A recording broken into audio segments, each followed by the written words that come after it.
What's your opinion of Frank? Frank the Tank. Frank the Tank. You know, it's like I shared with you guys, and I think I even shared this with Frank. It's no secret.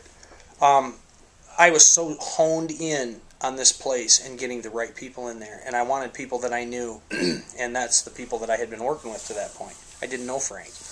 And John called me and he said that my sister-in-law was coming, who's a nurse, and from Indiana, and that there was this other guy who was a Haitian guy that was coming along.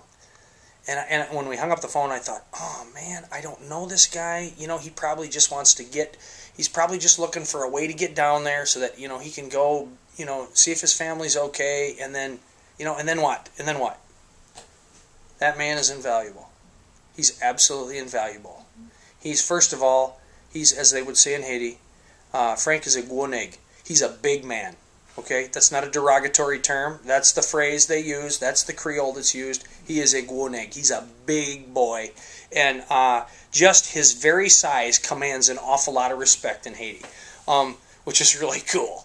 The other thing is, when Frank smiles and when Frank laughs, the whole world smiles and laughs with him. I mean, you just can't help it. He just takes over a room with that laugh and that smile.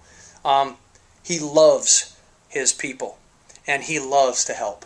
And he loves to give of himself. And Frank is not a whiner. Frank will do whatever it takes to get the job done. I mean, we were sleeping in close quarters. We were literally, you know, we had like 12 or 15 of us. Haitians, Americans, American Haitians, Frenchmen, everybody all kind of crammed in together on the ground. Again, everybody's sleeping on the ground because nobody can be in a building. They're going to collapse at some aftershock at some point. Okay. No tent, no tarp, no nothing. We can't even put a tarp in that particular region because there's so many trees there. You can't do it. There's no good way to do it.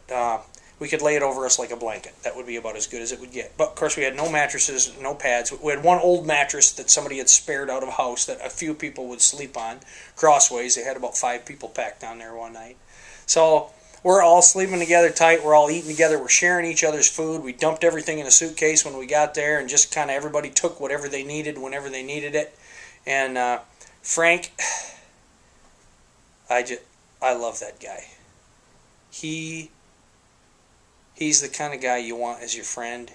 He's the kind of guy you want standing beside you when you're doing something like this.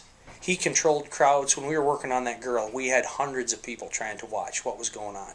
And the more the people would come to watch, the closer they get, because there's really no concept of personal space in Haiti. There's no such thing. It doesn't exist there. Space is space. And if there's this much room between you and somebody else, well, then there is. And people crowd in, and Frank would just come in, and there was one other guy that kind of happened in there out of the blue. He and Frank were just like the local police force, and they just kept people moved back, moved back, moved back. And Frank is fearless. He's not afraid to do that stuff. I can't wait to work with Frank again. It's really cool how God brought people like Frank to be with us. So I quit doubting the Lord from that moment. Once I got to know him, I was like, Lord, I'm not doubting you again. When you got people willing to go down, anyone willing to go down in the current situation has probably got the right call and the right heart for the job.